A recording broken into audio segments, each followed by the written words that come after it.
আসসালামু আলাইকুম শিক্ষার্থী বন্ধুরা, আশা করি তোমরা ভালো আছো। আজকে আমি নবম দশম এবং এসএসসি 2026 এর পরীক্ষার্থীর জন্য খুবই গুরুত্বপূর্ণ একটি টপিক নিয়ে আলোচনা করতে চলেছি। সেটি হচ্ছে পয়েম। ইংরেজি লিটারেচারের একটি অংশ, সেটা হচ্ছে পয়েম। পয়েমটি হচ্ছে ওমি ও লাইফ। আজকে মূলত আমি এই ক্লাসে এই পয়েমটি নিয়ে বিস্তারিত আলোচনা করব। তোমরা ক্লাসটি দেখলে হয়তো বা সুন্দরভাবে বুঝতে পারবা। ওকে, তাহলে শুরু করা যাক। আচ্ছা দেখো, এখানে আমি এই কবিতার প্রত্যেকটা লাইন এবং প্রত্যেকটা লাইন অর্থ কিন্তু উঠিয়ে রেখেছি। প্রত্যেকটা লাইনের সঙ্গে প্রত্যেকটা ওয়ার্ডের অর্থ মিলিয়ে তোমাদের আজকে আমি এটা বুঝিয়ে দিব, যেন তোমরা সহজে কবিতা বুঝতে পারো এবং কবিতা থেকে সহজে আনসার করতে পারো। ওকে, আচ্ছা। ওমি ও লাইফ, হাই আমি, হাই জীবন। কবি কিন্তু এখানে তার জীবন এবং তাকে নিয়ে কিন্তু হতাশা প্রকাশ করেছে। আমরা ঠিক কিন্তু বুঝতে পারছি যে এখানে দুইটা ওয়ার্ড দিয়ে আমরা এখানে এক্সক্লেমেশন মার্ক ইউজ করা আছে। দেখো খেয়াল বুঝতে পারবা। ওকে, of the questions of this recurring, কি বলছে এখানে? of the questions of this recurring, চিরকাল ধরে এই পুনরাবৃত্ত প্রশ্নগুলোর কথা, অর্থাৎ এই চিরকাল ধরে কিন্তু এই প্রশ্নগুলোই হয়ে আসছে। কবি কিন্তু এই হাই আমি মানে জীবন, এটা দিয়ে কিন্তু কবি এটা বুঝেছে যে চিরকাল ধরে কিন্তু এই প্রশ্নগুলোই বারবার চলে আসছে বা হয়ে আসছে। ঠিক আছে, এখানে একটা দেখো যে রিকারিং, রিকারিং একটা ওয়ার্ড দেওয়া আছে। রিকারিং অর্থ কি? রিকারিং অর্থ হচ্ছে বারবার ঘটছে এমন বা পুনরায় ঘটছে এমন। ঠিক আছে, বা পুনরাবৃত্ত হওয়া। এই তোমাদের পয়েম এর ক্ষেত্রে একটা বিষয় জানিয়ে রাখি, পয়েমের অর্থ জানাটা খুবই জরুরি, এবং অর্থ জানার সঙ্গে সঙ্গে এখানে যে তোমাদের কাছে নিউ যে ওয়ার্ড গুলো থাকবে সেই ওয়ার্ড গুলোর অর্থ তোমরা ভালো করে মনে রাখবা অথবা নোট করে রাখবা। তাহলে আমরা এখানে রিকারিং অর্থ কি বুঝলাম? রিকারিং অর্থ হচ্ছে বারবার ঘটছে এমন বা পুনরাবৃত্ত হওয়া। কবি এটাই বুঝিয়েছে এখানে যে হাই আমি, হাই জীবন, এই প্রশ্নগুলো কিন্তু বারবার চিরকাল ধরে কিন্তু চলে আসছে। কবি কিন্তু এটা লাইন দিয়ে এটা বুঝিয়েছেন। পরবর্তী লাইনে দেখো যে of the endless train of the faithless. এখানে কিন্তু একটি বিষয় খেয়াল করো যে কবি কিন্তু এখানে উল্লেখ করেছে ইন্ডলেস ট্রেইন। ইন্ডলেস ট্রেইন দিয়ে কবি কি বুঝিয়েছে? যেহেতু এটা কবির ভাষা, একটু কঠিন হবে, এটা আমাদের বুঝে নিতে হবে। দেখো যে ইন্ডলেস ট্রেইন, ইন্ডলেস ট্রেইন দিয়ে এখানে কবি কি বুঝিয়েছেন? ইন্ডলেস ট্রেইন দিয়ে কবি এখানে বুঝিয়েছেন মানুষের অনন্ত সারি। দেখো এখানে কিন্তু মানুষ নিয়ে বা হিউম্যান বিং নিয়ে কোনো কথা হয় নাই, কিন্তু কবি প্রতীকী অর্থে, কিন্তু প্রতীক এখানে প্রতীকী অর্থে কিন্তু এটা ব্যবহার করছে ইনলেস ট্রেন। আমরা এখানে বুঝে নিব ইনলেস ট্রেন অর্থ হচ্ছে মানুষের অনন্ত সারি। ঠিক আছে, আচ্ছা। কি বলছে যে অফ দা ফেইথলেস। ফেইথলেস অর্থ কি? ফেইথলেস অর্থ হচ্ছে এখানে ইনলেস অনন্ত, আর ফেইথলেস অর্থ হচ্ছে বিশ্বাসহীন। ঠিক আছে, এখানে এটা বলেছে যে বিশ্বাসহীন মানুষের অনন্ত সারি। কবি কিন্তু এটা বুঝিয়েছেন যে কবির আশেপাশে যারা আছে সব মিলায় সবকিছুতে কি বিশ্বাসহীন মানুষের অনন্ত সারি রয়েছে। ঠিক আছে, কবি কিন্তু এখানে হতাশা প্রকাশ করছেন। অফ দ্য ফেইথলেস, আমি এখানে বললাম যে অফ দ্য ফেইথলেস বলতে কি বুঝিয়েছি? বিশ্বাসহীন। তার মানে আমরা of the endless of the faithless এটা অর্থ কি বুঝলাম? বিশ্বাসহীন মানুষের অনন্ত সারি। ঠিক আছে, তারপরে একটু দেখো যে the সিটিজ filled with foolish. The সিটিজ filled with foolish, কবি কিন্তু এখানে একটা শহরের কথা উল্লেখ করেছে, যে নির্বোধে ভরা শহরগুলোর কথা, নির্বোধে ভরা শহরগুলোর কথা, অর্থাৎ শহরে যে নির্বোধ মানুষ আছে, কবি এটা বুঝিয়েছেন যে নির্বোধে ভরা শহরগুলোর কথা। এখানে ফুলিশ অর্থ হচ্ছে নির্বোধ অথবা বোকা। ঠিক আছে, ফিল্ড মানে পরিপূর্ণ থাকা। ওকে, অফ দ্য সিটিজ শহর গুলোর, এভাবে কিন্তু তোমাকে শব্দের অর্থগুলো কিন্তু বুঝে নিতে হবে বারবার। ঠিক আছে, আমরা কি বুঝলাম এখানে? নির্বোধে ভরা শহরগুলোর কথা। ঠিক আছে, অর্থাৎ এখানে কবি এই দুই লাইন দিয়ে কিন্তু হতাশা প্রকাশ করছে। এই দুই লাইন আমরা দেখলাম, এই দুই লাইনে কিন্তু কবি বারবার হতাশা প্রকাশ করছে। পরবর্তী লাইনটি দেখো, এখানে লিখেছে myself forever reproaching myself. কবি কিন্তু এখানে একটা কথা বলেছে, দেখো যে of myself forever reproaching myself, নিজেকে বারবার তিরস্কার করা। কবি কিন্তু নিজেকে বারবার তিরস্কার করছে। আমি আগেই বলেছি যে কবিতাটা কিন্তু হতাশা নিয়ে। ঠিক আছে, হতাশার সঙ্গে কিছু পার আকাঙ্ক্ষা কিন্তু আছেন, পরবর্তীতে তোমরা আলোচনায় দেখতে পারবা। তো এখানে দেখো যে নিজেকে কিন্তু কবি বারবার তিরস্কার করছে, এবং কি বলে যে তিরস্কার করছে সেটা কিন্তু কবি এখানে উল্লেখ করেছে। তাহলে এখানে আমরা রিপ্রোচিং অর্থ কি বুঝলাম? রিপ্রোচিং অর্থ হচ্ছে তিরস্কার করা অথবা নিন্দা করা। ঠিক আছে, এটা কিন্তু তোমাকে জানতে হবে।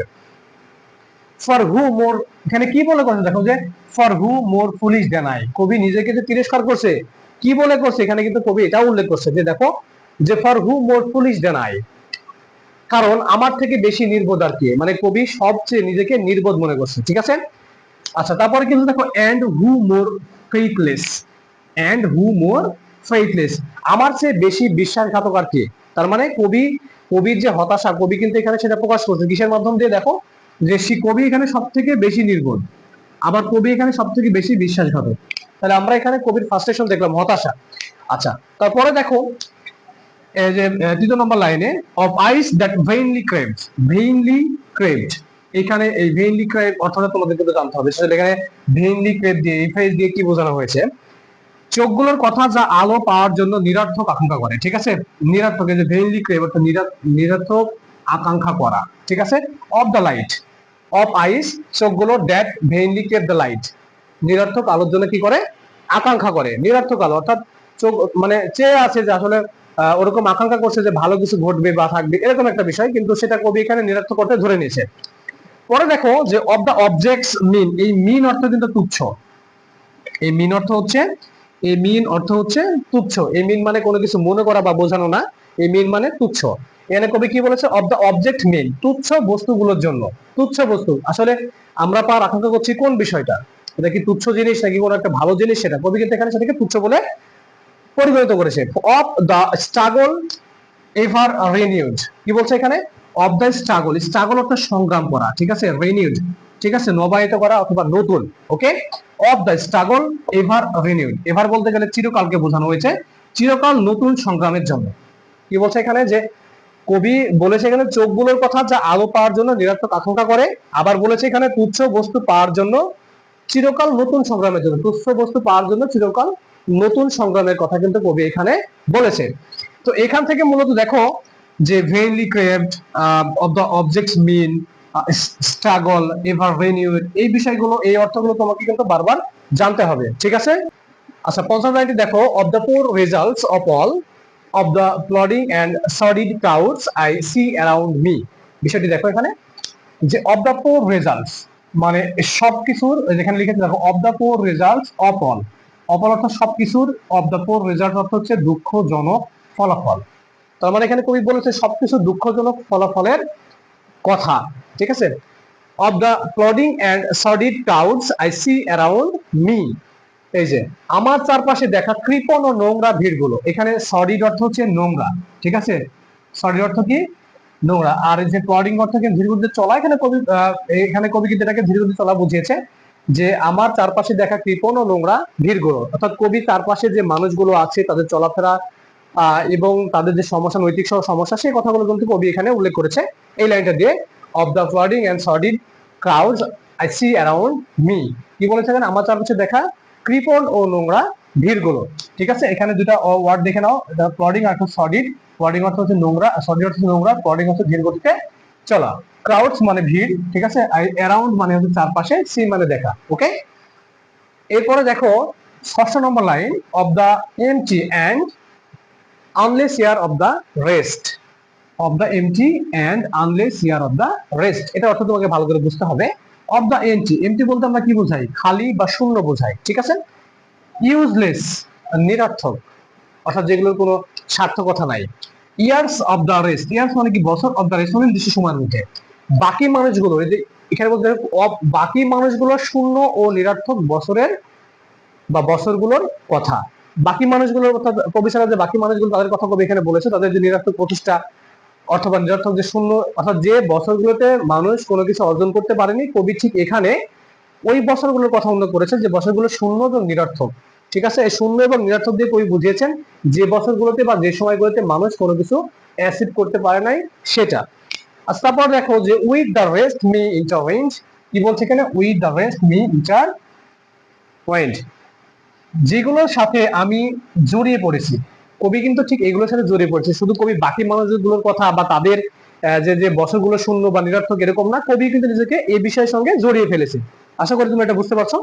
পরবর্তীতে দেখো যে 7 number line, verse 7, of the question, প্রশ্নটি দেখো, of the question, of the question প্রশ্নটি, ও মি হাই আমি, সো স্যাড এত দুঃখজনক ভাবে ফিরে আসা, রিকারিং, সো স্যাড অতি দুঃখজনক ভাবে, রিকারিং অর্থ ফিরে আসা, রিকারিং অর্থ আমি আগে বলেছি, আগের লাইনে ছিল, রিকারিং অর্থ ফিরে আসা, প্রশ্নটি হাই আমি এত দুঃখজনক ভাবে ফিরে আসে, প্রশ্নটি হাই আমি মানে যে হাই আমি এই কথাটি আবারও দুঃখজনক ভাবে ফিরে আসছে, কবি কিন্তু এটাই এখানে বুঝিয়েছে।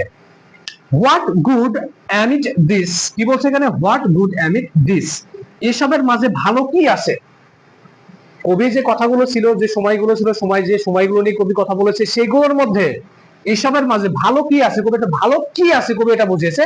ও মি ও লাইফ, হাই আমি, হাই জীবন। কবি যে হতাশা নিয়ে যে কথাগুলো বলেছে এগুলোর মধ্যে কবি মানে ভালো কি আছে, কবি ভালো কি দেখছে সেটা কিন্তু এই লাইন দিয়ে বুঝিয়েছে। What good amid this, o me o life, এসবের মাঝে ভালো কি আছে, হাই আমি, হাই জীবন। কবি কিন্তু এখানে আবার হতাশা প্রকাশ করছে যে এই সবকিছুর মধ্যে ভালো কি আছে। কবি এটা বোঝাতে চাচ্ছেন যে সবকিছুর মধ্যে আমি ভালো কি পেলাম, এই কথাটা বোঝাতে কবি কিন্তু আবার এখানে ও মি ও লাইফ ইউজ করছে, হাই আমি, হাই জীবন। তার মানে আবার সে কবি কি করছে, তার কবির যে হচ্ছে হতাশা সেটা কিন্তু আবার প্রকাশ করছে। ঠিক আছে, পরবর্তী লাইনটা তোমরা দেখো। এখানে কবির কিন্তু এটা প্রশ্ন, কবির এই প্রশ্নগুলোর যতগুলো কবি কথা বলেছে এই কবির এই কথাগুলোর প্রশ্ন উত্তর কিন্তু কবি এখানে নিজে দিয়েছেন, আনসার দেওয়া আছে তোমাদের বই দেখবো এখানে।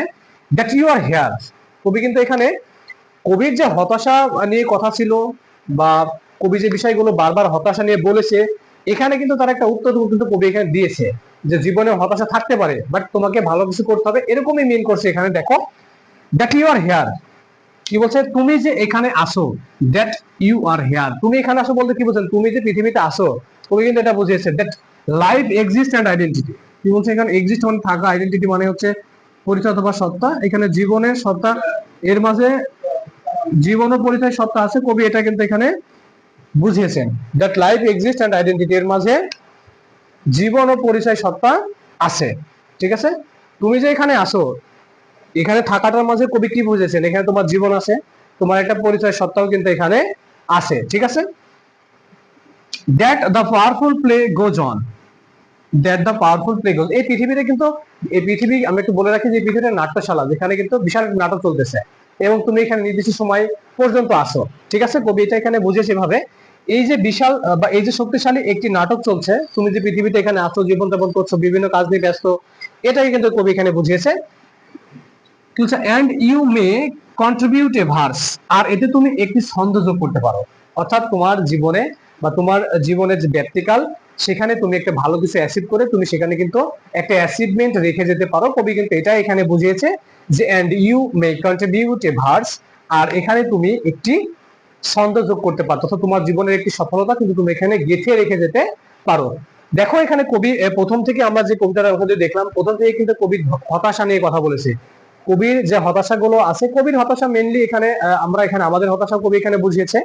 এই হতাশাগুলোর থাকা সত্ত্বেও জীবনে যে একটি অর্থ আছে, তুমি যে পৃথিবীতে বেঁচে আসো বা তোমার যে আইডেন্টিটি আছে সেটাকে বুঝিয়ে দিতে অথবা সেটাকে আরো দীর্ঘায়িত করতে তুমি কিন্তু ভালো কিছু অ্যাচিভমেন্টের মাধ্যমে একটি ছন্দ যোগ করে যেতে পারো, অর্থাৎ তোমার একটি সফলতা গল্প গাথা রেখে যেতে পারো। ঠিক আছে, কবি কিন্তু কবিতার মধ্যে দিয়ে হতাশা এবং হতাশা থেকে তোমার জীবনে থাকা এই সময়টা নিয়ে কিন্তু কবি এখানে একটি কথা বলে গেছেন। আশা করি তোমরা সবাই কবিতাটি সুন্দরভাবে বুঝতে পেরেছো।